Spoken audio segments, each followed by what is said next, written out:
Αναγιά μου είπα. Τι γυρεύετε εσείς εδώ? Άνοιξε ένα μαγαζί σούπερ μου λένε. Καλά εδώ, μέσα στο μπουρδελομάνι ρωτάω. 8 άτομα είμαστε, Καρδάση μου, κάνε κάτι να μας βολέψεις. Ίσα ίσα χωράμε εκεί κάτω. Εντάξει, είπε βαργεστημένα. Αμάν αδερφέ μου, πολύ βαρύς και ασήκωτος. Τι πάθος ατελείωτο,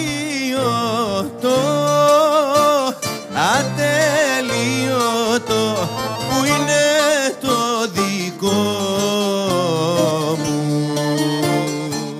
Απ' άκρους άκρων σ' όλο το μήκος των παρκαρισμένων αμαξιών ήταν στημένοι ξεδιαλεγμένοι τροχονόμοι, αλλά και 2-3 καθεαυτού μπάτσι, με ύφος. Αν κάνω τα τη ζωή, δικός μου είναι λογαριασμό.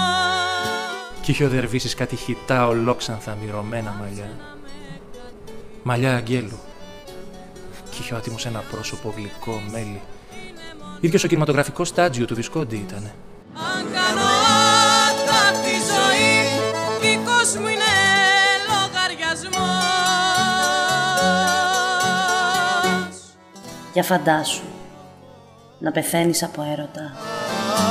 Αχ, αστέρι μου μεγάλο, ρόδο του Ισμπαχά, σαν εσένα δεν είναι άλλο, μέσα στην αραπιά.